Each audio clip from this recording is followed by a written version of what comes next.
रंगभूमी मालिका चित्रपटात आपल्या अभिनयाची छाप पाडत अभिनेत्री नैना आपटे यांनी स्वतःचा एक वेगळा चाहता वर्ग निर्माण केला. पद्मश्री पुरस्कार प्राप्त ज्येष्ठ अभिनेत्री नैना आपटे यांच्या 75व्या वाढदिवसानिमित्त व त्यांच्या रंगभूमीय कारकिर्दीला 70 वर्ष पूर्ण झाल्याचे औचित्य साधून त्यांच्या प्रतिबिंब या आगामी आत्मचरित्राचे डिजिटल मुखपृष्ठ आणि शांता आपटे यांच्या जाऊ मी सिनेमात आवृत्तीचे प्रकाशन ज्येष्ठ लेखक दिग्दर्शक अशोक समळे यांच्या हस्ते करण्यात आले.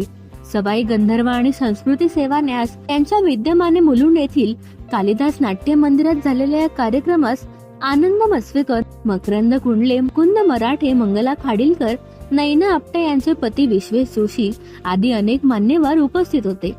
अनेक हृदयी आठवणींना उजाळा देत नैना आपटे यांच्या अभ्यासू वृत्तीचे आणि मेहनतीचे कौतुक अनेक मान्यवरांनी या प्रसंगी केले.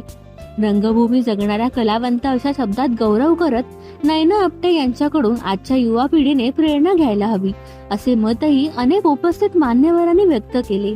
रसिकांनी माझ्यावर दाखवलेल्या प्रेमाबद्दल मी अतिशय कृतज्ञ आहे. अमृत महोत्सवी वाटचाली निमित्ताने माझा जो सन्मान या संस्थेने केला त्यासाठी मी त्यांची आणि तुम्हा सर्व रसिकांची अत्यंत ऋणी आहे अशा भावना ज्येष्ठ अभिनेत्री नैना आपटे यांनी यावेळी व्यक्त केल्या.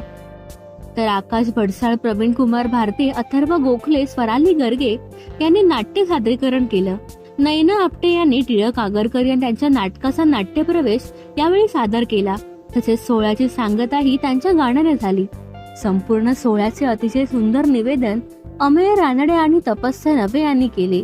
नैना आपटे यांची अत्यंत दिलखुलास मुलाखत मंगला खाडीलकर यांनी घेतली.